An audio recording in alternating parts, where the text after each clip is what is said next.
Continue into chapter 2 in the spirit of the earth. Not in the spirit of you, but the spirit of the actual earth. They're trying to read up on this and see why you could be mad at us or something. Okay, so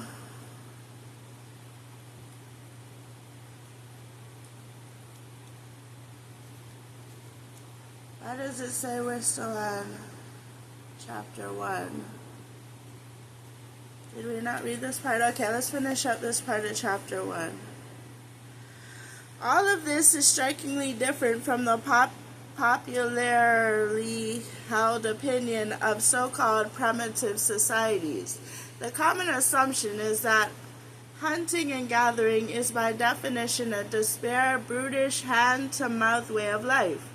We envision a mind obsessed with satisfying the gnawing urges of the belly, and when not the belly, the libido, in an often difficult, unforgiving, God-forsaken landscape. Or we visualize an Edenic landscape where savages squander their days in idle sport, sexual license, and intellectual torpor.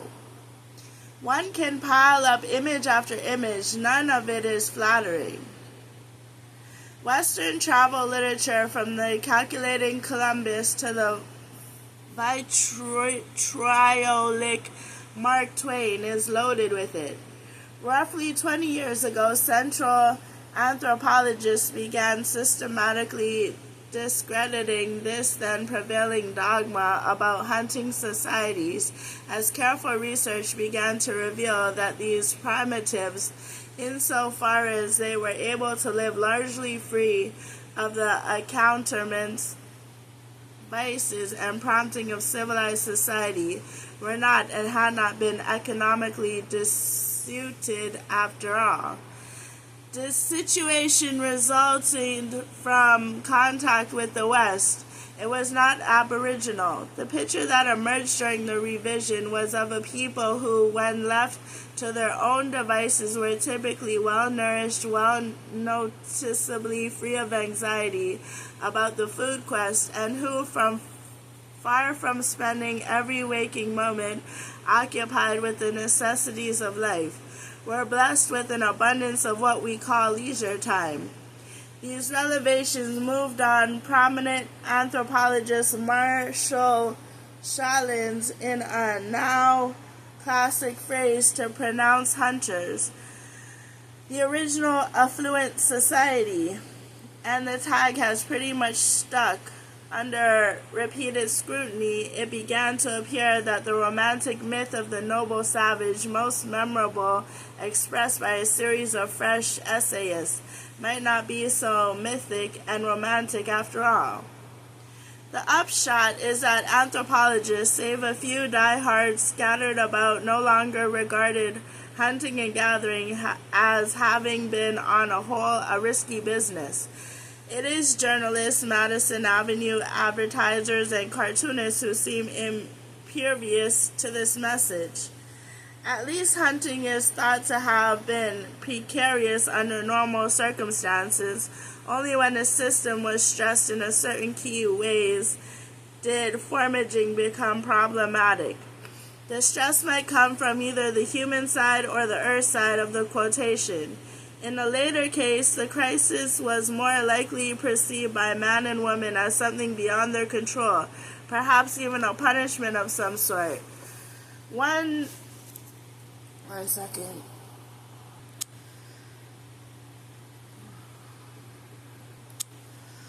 One gathers by this examination the dynamics of hunting cultures both in the ethnographic literature of this century and in the historical record of 100 and 400 years prior to that. My aim, however, is not much to review the recent academic wisdom on hunter-gatherer economies, as it is to probe the meaning and purpose of discourse and artifice in such societies. It is my contention that speech and artifice were the most interesting elements in mankind's repertoire when modern man, Homo sapiens sapiens, appeared rough 50,000 to 100 years ago, closer to the former date in Europe and Asia, and to the later in Africa and Levant. A brain of formidable imaging and syntactical capacity now fired a vocal tool, tongue, lips, and larynx, grasping device, fingers and thumb of commensurate skill. Presumptuously, this wedding of intellectual, linguistic, perhaps above all, sensory motor, and anatomical skills amounted to an improvement, risky word that, over the neurological and anatomical equipment and hence capability of the more archaic hominids, which fully sapient man began replacing an ecological niche after ecological niche in Europe, Asia, and Africa. Although this is utter speculation, what we see are more numerous to our eyes, more sophisticated and interesting artifacts, assemblages, and rock wall painting by the rapidly proliferating new sapient type. Bear in mind, though, that mankind had always thought out our prolonged and torturous career in a variety of creaturely guises, been a forager, a hunter of the game, a fisher, shellfisher, and gatherer of wild plants. A hunting and gathering economy, spirituality is a better way to put it.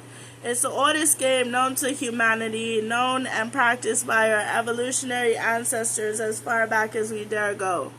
Speech and manual dexterosity under fine and elaborate sensory and motor control and linked to possibly new realms of conceptualization. These, it is conjectured, were the new instruments in the sacred game. Yet it must be confessed that physical anthropologists know precious little about Neanderthal and even more remote hominids over the matters. Be that as it may, the universal image of such oral and manual discourse was one of the intimate identifications, indeed kinship in a mythological, literal sense, with the rest of our society, a speak and technologically of power, though not so much a power over other things as a power of these other sentient beings. Humans learn their human powers and abilities, and these other than human beings, they strove zealously to do so, in order that humans might fully converse with these other beings, and in so doing, keep the world running properly. Hunting, fishing, shell fishing, plant gathering, tool making, house building, and making of clothing and adornment feastings, all were part of that conversation. Not merely a human soliloquy, human speech was a more truly primal discourse, first established in the great vision of youth entering adulthood, and then indulged in and further plumbed for the remainder of one's mortal career. Because he who comes looks so fine. He comes, I see him, he is just very fine. The animal likewise heard this being uttered. Indeed, the animal has taught its strains and lyrics to the attentive pupil. By learning the songs of other than human beings, one became joined to them more properly. One recollected one's ancient kinship communion with these beings. that which we call species distinction, species separation, we would have been rejected and absurd and undesirable by humans in that realm of mind and speech and artifice. Only a fool would imagine himself as somehow exclusively a human being. Though language and artifice, one could recall and vivify the primal linkage, we might call it an evolutionary connection to other forms of life, animal and plant. Language and art underscore homo vestital and vital identity, a hyphenated identity. I can be a frog or a fox and still be a person.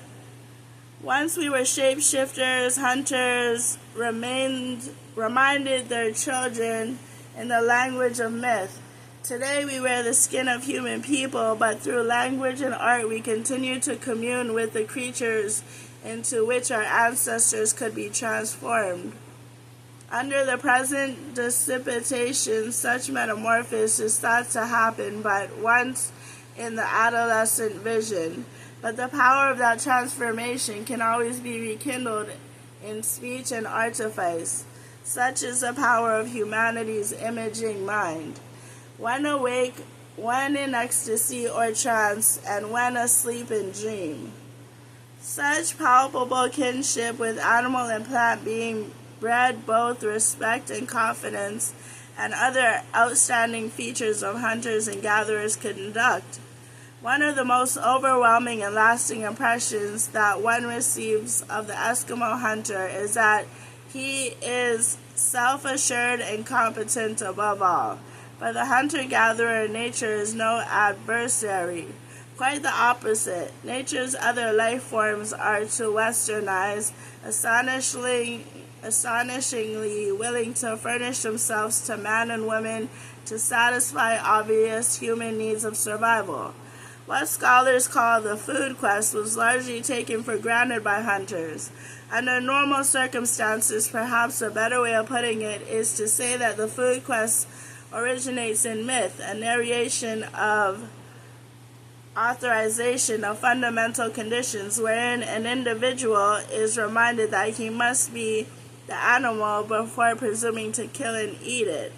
A hunter can care about caribou, for example, only after becoming a caribou in his thoughts, only after the transformation and the paradigm of caribou man illustrates.